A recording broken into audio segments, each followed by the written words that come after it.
নমস্কার বন্ধুরা, তোমরা সবাই কেমন আছো? আশা করি তোমরা সবাই ভালো আছো। আজকে ওয়েদারটা ভালো আছে।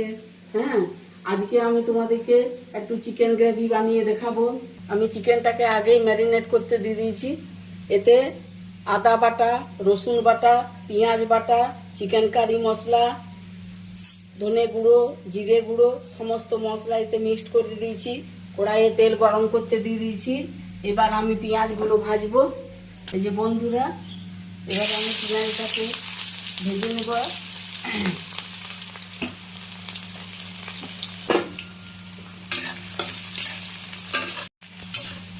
বন্ধুরা, আমার পেঁয়াজটা লাল লাল করে ভাজা হয়ে গেছে। এরপর আমি চিকেনটাকে, ম্যারিনেট করা চিকেনটাকে আমি ঢেলে দিচ্ছি।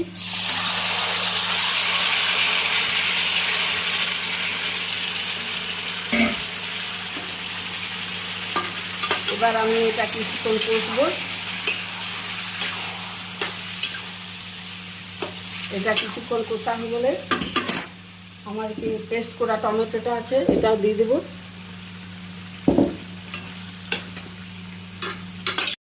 বন্ধুরা, আমার চিকেনটা কষা হয়ে গেছে। হ্যাঁ, কি সুন্দরভাবে আমি কষিয়ে নিয়েছি। এবার টমেটো পেস্ট করা টমেটো এইটা আমি দিয়ে দেবো চিকেনের সঙ্গে। এবার লাড়চাড় করে আমি জল ঢেলে দেবো হালকা করে।